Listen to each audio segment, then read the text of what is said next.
परम पूज्य राष्ट्र विश्वनाचार्य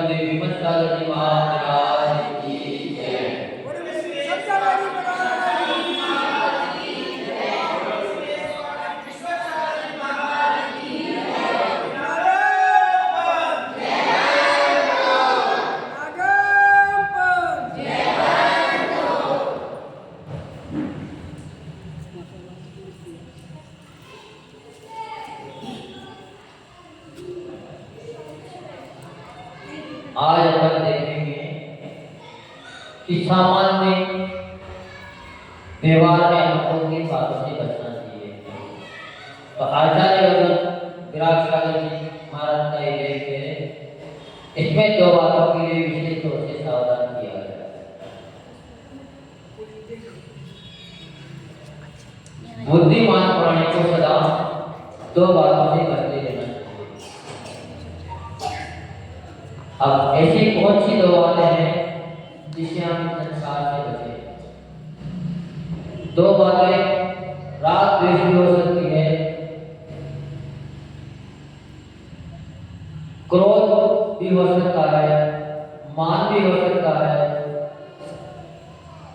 पर यहाँ पर आचार्य लोगों ने बताया है कि प्रथम तो अत्यधिक हंसी से बचना चाहिए। ज्यादा हंसना वैसे हंसना एक कसाई में आता है, हंसना कसाई है। और बेमतलब जो हंसता है वो कभी कभार संकट में पड़ जाता है, क्योंकि जो हंस जाता है वह कभी उल्हाना का पात्र भी बनता है। और दूसरी बात बताई कि आचार्य लोगों ने का अत्यधिक बोलना भी अपने लिए अहितकारी है। इन दो बातों से विशेष जो व्यक्ति बच जाता है वो मूर्ख होते हुए भी विद्वानों की गिनती में आता है। अगर आपको विद्वान बनना है और आपको कुछ भी ना आता हो, यहाँ तक कि आपको अक्षर ज्ञान भी ना हो और फिर भी आपके अंदर चाह हो हम विद्वान बन जाएं, हर कोई हमारा सम्मान करे, विद्वानों की सभा में भी हमें माला देना ही जाए, तो इन दो बातों को अपने जीवन में उतार लेना चाहिए। जो व्यक्ति मूर्ख होते हुए भी मौन रहता है वो सबसे बड़ा विद्वान माना जाता है, क्योंकि मौन साधना करना हर कोई किसी की बस की बात है। आदमी यहाँ तक कहते थे कि महाराज की सब नहीं दे देना, लेकिन हमें मौन रहने का नहीं, हम बोले ना इसके बाद भी बिल्कुल सत्य है, क्योंकि यह हमने खुद ने भी महसूस बात करी है। जब हम घर से पूज्य गुरुदेव के संग में शामिल होने आए थे तो नए में अब घर परिवार में मित्र मंडली में रहते हैं तो सबसे ज्यादा हंसी मजाक की विशेष बात होती है, बोल चाल विशेष बात होती है। यहाँ तक कि अब शब्दों का भी आदान प्रदान अपने बीच में हो जाएगा। तो जब पूज्य गुरुदेव के संग में आए, सर्वप्रथम आने गुरुदेव ने अनुशासन के ऊपर जोर दिया और वो सबसे बड़ा कठिन लगा। क्यों कि जो व्यक्ति 24 घंटा स्वतंत्र है, अपने मर्जी से यहाँ आ गए और उस व्यक्ति को एकदम अगर बंधे से रहना पड़ता है, अनुशासन में रहना पड़ता है, तो बड़ा कठिन काम होता है। क्यों? क्योंकि जब हम बड़े कर्तव्य में एक अनुशासन में नहीं रहते, अनुशासन के कारण रोज बैठना पड़ता था, एक दिन भी ऐसा नहीं रहता था कुछ नहीं बैठे और कोई कमी नहीं, मात्र एक ही कमी थी, अनुशासन। तो पूज्य गुरुदेव के पास आते दोनों ही शक्ति के पास छोड़ी गई, पर जब धीरे धीरे धीरे उसमें डल गए तो अच्छा भी लगना लगा। पर यह बात आ रही है हंसी की और बोलने की, मौन रहना हर कोई नहीं आता। हमारा करीबन 13-14 महीने का अभ्यास हो चुका था संग में, ट्यूशन में ज्यादा बोलने का होता होगा, हम भी नहीं बोलते थे। पर जैसे दीक्षा हुई तो हमें 1 महीने का फल मिला, 1 महीना मौन रहना पड़ेगा। अब उसमें किसी से भी नहीं बोलना है, नहीं किसी से इशारा करना है, न साधु से बोलना है। शराब तो की बात है, साधु से भी चर्चा नहीं करनी, मात्र गुरुदेव से ही बोलना है। अब गुरुदेव तो उतना ही बोल पाएंगे जितनी अपने आवश्यकता हो। तो वो 1 महीना 1 साल के बराबर हो गया, कितने बराबर हो गया। और उसमें में अंत में जाते जाते तो प्रायश्चित देना पड़ा और होगा।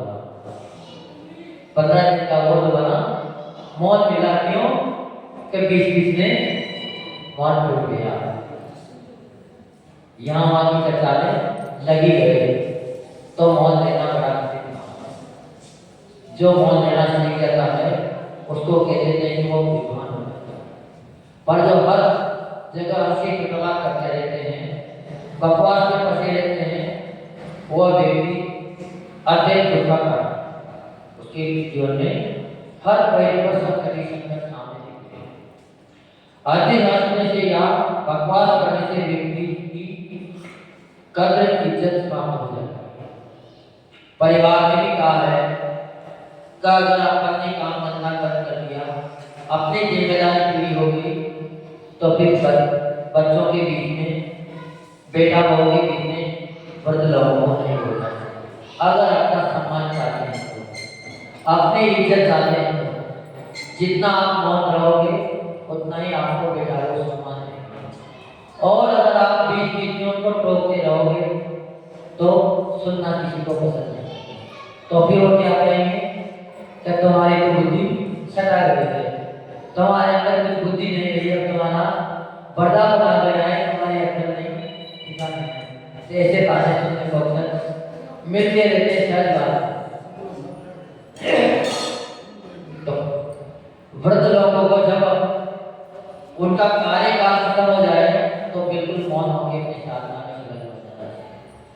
बच्चे क्या कर रहे हैं क्या नहीं कर रहे हैं, क्योंकि सबको अपने अपने ही और हित का ज्ञान है, न तो आपके अनुसार चलेंगे। और आप अगर बीच बीच में बोलते रहोगे तो आपको खाने का भी बंदोबस्त दूसरी जगह से करना पड़ेगा, वहाँ खाने के लिए भी वहाँ खाना पड़ेगा। और अगर मौन रहे, उनकी किसी जगह में आपने दखल अंदाजी नहीं करी तो आपकी चार जगह पढ़ाई करेंगे, आपको सम्मान देने की कोशिश करेंगे। हमारे घर में हमसे कुछ कहते नहीं हैं, हमारे यहाँ से खा लेते। इसीलिए दूसरे का पता हो ना हो, लेकिन अपन को इज्जत और सम्मान पाना है तो बिल्कुल ही मौन रहना सीख जाए। और निरादर जो आदमी इसको सहन नहीं कर पाता है, इसके आगे नहीं हो पाता है, इसको अंगीकार नहीं कर पाता है, उसको कदम कदम पर निरादर करना पड़ता है, अपमानजनक शब्दों को सहन करना पड़ता है, अपमान का व्यवहार सहन करना पड़ता है। कोई भी उसका विश्वास नहीं करता। दूसरी बात, जो व्यक्ति ज्यादा बोलता है उसका विश्वास कोई व्यक्ति भी करते नहीं है। अगर वो सत्य बात भी बोल रहा होगा तो भी सोचेगा कि बकवास कर देते हैं, नहीं बातों में लगे रहते तो उसकी बात में कोई ज्यादा ध्यान नहीं दिया। पर जो व्यक्ति कभी कभार बोलता होगा उसकी बात बड़ी कोशिश में जाती है। क्यों? क्योंकि वह सच भी बोलेगा तो कोई रहस्य की बात बोलेगा, क्योंकि जो विशेष बोलता है वह अक्सर ज्यादा 100 बातों में से 75 बातें असत्य बोलता है, क्योंकि जो विशेष बोलने वाले की मुझे असत्य भाषण जरूर होते ही होते हैं। इसीलिए साधुओं के लिए कहते हैं कि हमेशा मौन रहना चाहिए, क्योंकि अन्यथा बात साधु को मुंह से कभी निकलना नहीं चाहिए।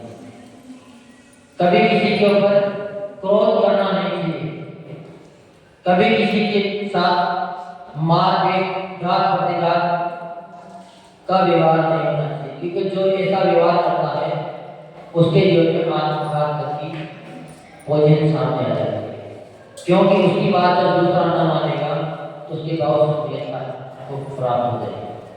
और जैसे ही संतता को प्राप्त होंगे तो निश्चित ही यहाँ तक सोच लेता है कि इस जन्म से तो मर जाना अच्छा है, अपने अपनी बात नहीं मान रहे तो दूसरे अपनी बात कैसे मानेंगे।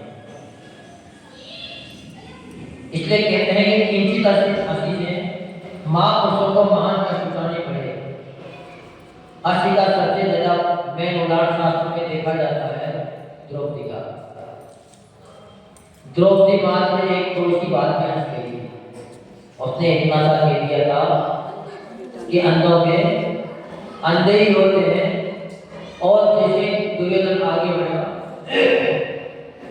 तो जो इंद्र पांडवों ने बसाया था उसकी संरचना ऐसी थी का जहाँ दीवार होती थी वहाँ दरवाजा नजर आता था, और जहाँ पानी होता था वहाँ समतल भूमि नजर आती थी, जहाँ समतल भूमि दिखती थी वहाँ कीचड़ होता था। तो जैसे ही वो आगे बढ़ते थे तो समतल भूमि समझकर आगे बढ़ जाते थे, तो पानी में कीचड़ में गिर पड़ते थे।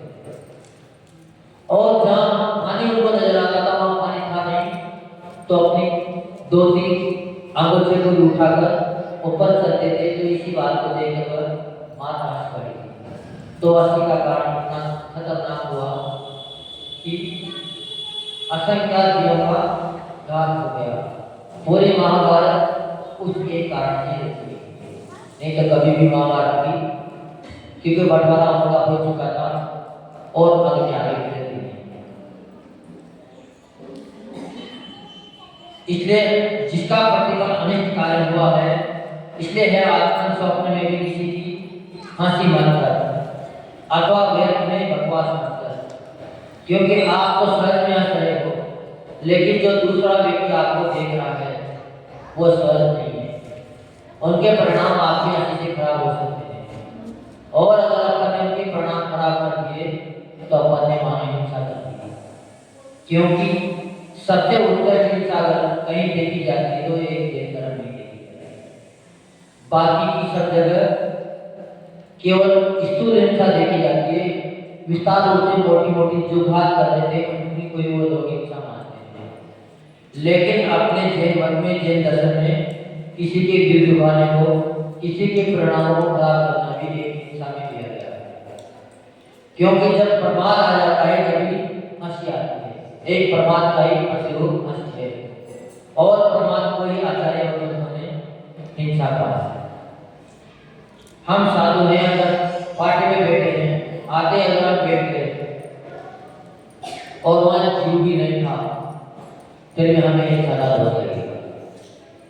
और कदाचित हम आए, हमने पीछे से मार करके बैठे बैठते अगर कोई अचानक जीव आ गया और वो दबके मर गया, तो भी आचार्य भगवान कहते हैं कि अगर आप बर्बाद में नहीं हो तो जीव मरने को भी आपको सजा हो नहीं लगेगा, जबकि साक्षात जीव मर चुका है पर फिर भी हिंसा नहीं है। क्यों? क्योंकि हम सजग हैं, और जो व्यक्ति सजग होता है उससे कभी हिंसा होती नहीं। ये दोनों अपकर्ष मार्ग के जनक हैं। मानव जीवन में वाणी की श्रेष्ठता स्पष्ट है। बहुत कठिनाई से जब कभी यह जीव से उत्पन्न कर पाया तब तो इसे वाणी प्राप्त हुई।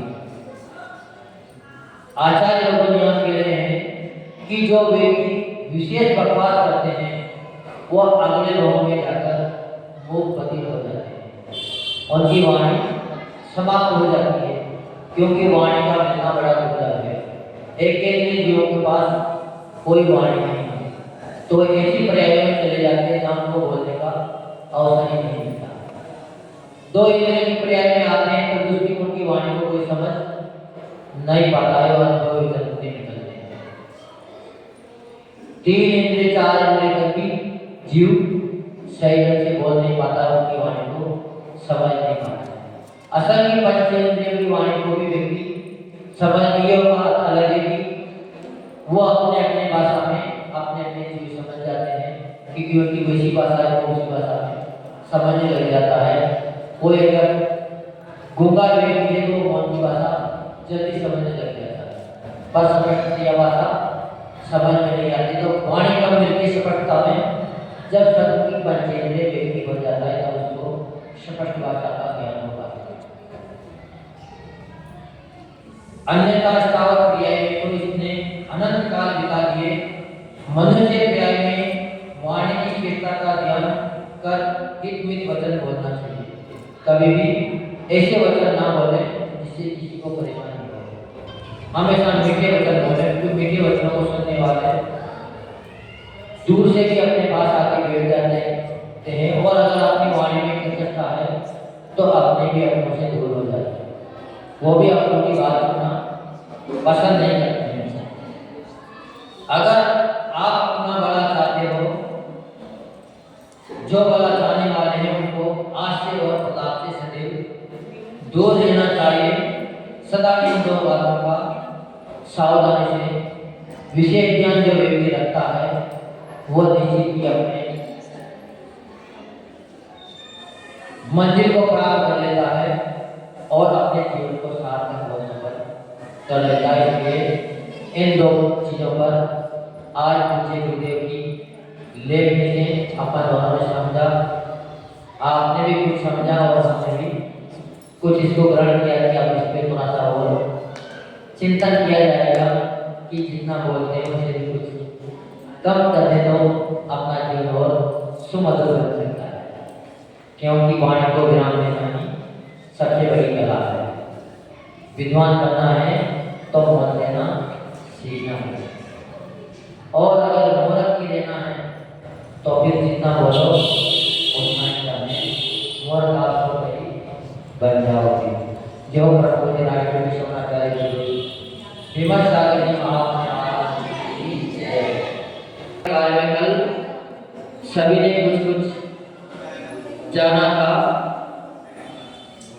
तो आज का नमोकार का ही एक दूसरा प्रश्न है। नमोकार मंत्र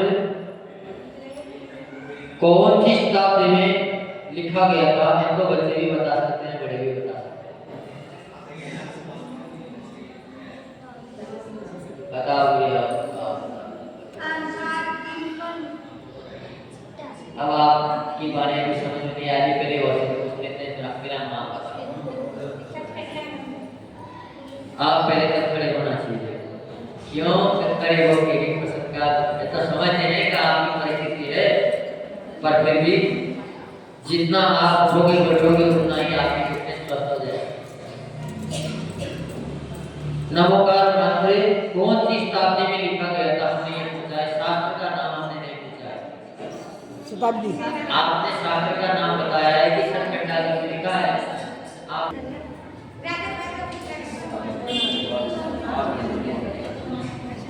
आधे निधन मंत्र तो है, पर लिखा कब गया था? कौन से नमोकार मंत्र का चतुर्थ पद कौन सा है?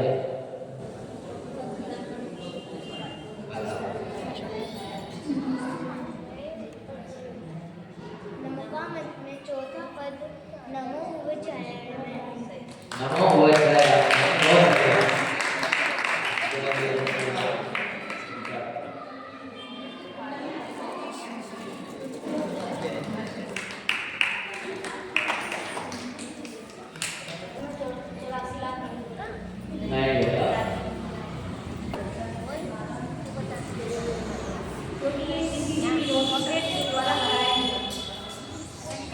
क्योंकि ये किसी भी व्यक्ति के द्वारा हराया के द्वारा इसका अपहरण जो इस मंत्र को अपने अन्य में धारण कर लेता है वो किसी भी के द्वारा प्राप्त नहीं होता है, क्योंकि सोम चक्रवर्ती का उदाहरण तो सामने है। नमोकार मंत्र हमें क्या शिक्षा देता है?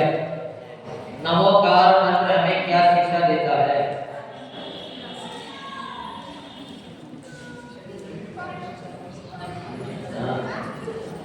और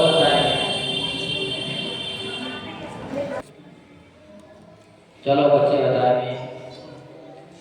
मंदिर जब अपन आते हैं तो सर्वप्रथम कौन सी क्रिया करना चाहिए? आपको पाठशाला में बताई गई होगी, तो पाठशाला का प्रश्न है। जब मंदिर आप आते हो तो प्रवेश के समय कौन सी क्रिया अपने को करना जरूरी होती है? आपने कल बता दिया था, नहीं बताया? जिन्होंने नहीं बताया हो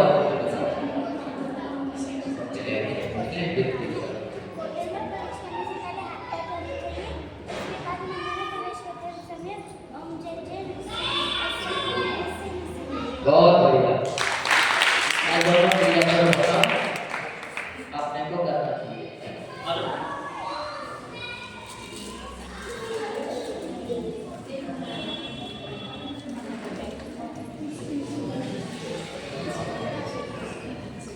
हो गए 5%?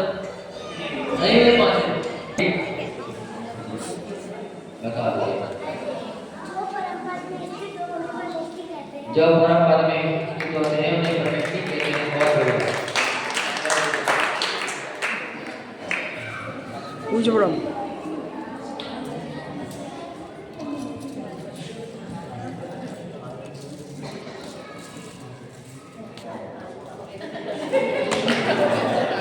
परमेटी कौन कौन से होते हैं?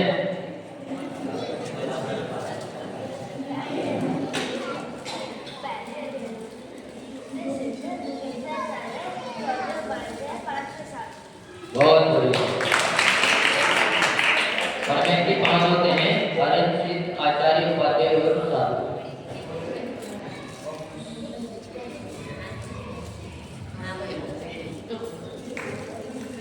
नमोकार मंत्र को धारण करने क्यों कहते हैं? नमोकार महामंत्र को धारण करने क्यों कहते हैं?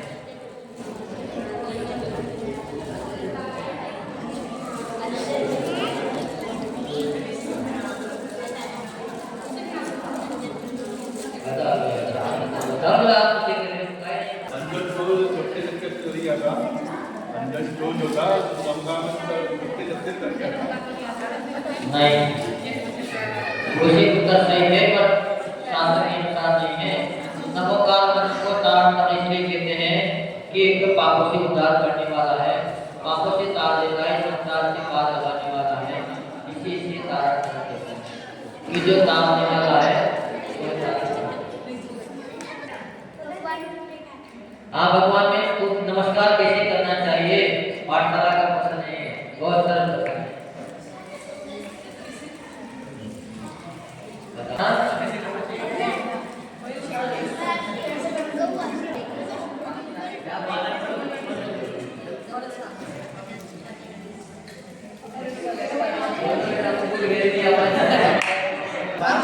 पंचांग से, गवासन से और अष्टांग से 3 तरह से भगवान को नमस्कार की चर्या सुहानी लगती है, गुरुवर की चर्या सुहानी लगती है, देखे तो मन में वैराग्य उमड़ता है, हो गुरुवर की चर्या सुहानी लगती है, देखे तो मन में वैराग्य उमड़ता है,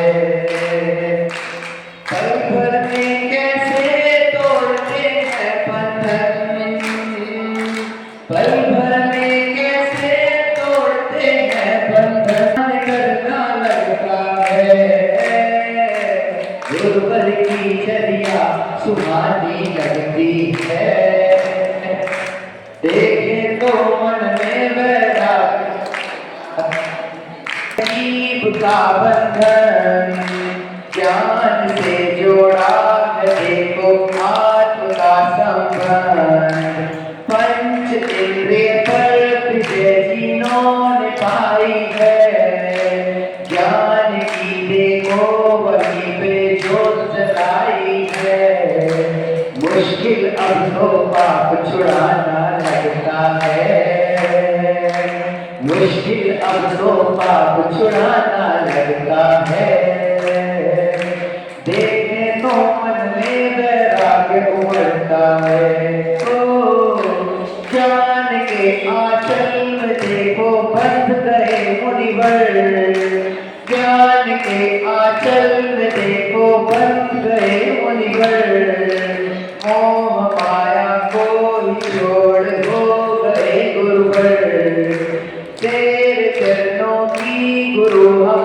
कर रहे भक्ति, ज्ञान की सूरा पता कैसे मिले मुक्ति, ओ मुश्किल अब तो पाप छुड़ाना लगता है, ओ मुश्किल अब तो पाप छुड़ाना लगता है, देखे तो मन में वैराग्य उमड़ता है, गुरुवर की चर्या सुहानी लगती है, गुरुवर की चर्या सुहानी लगती है, देखे तो मन में वैराग्य उमड़ता है। भगवाने मस्तकरो विसदाते गुरो वेदनवाणी भाति सोये मुदिते जो तेरी शरणालय तो पावे सुखे देव जो हरिहंत को गुरु सेवा निरत दया न पालो यही मोक्ष का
Oh,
साधना, चरणों में नत होके साधना, अभिनंदन करती है गुरुवर, हम सब उतारे थारी आरती। ओ गुरुवर, हम सब उतारे थारी आरती।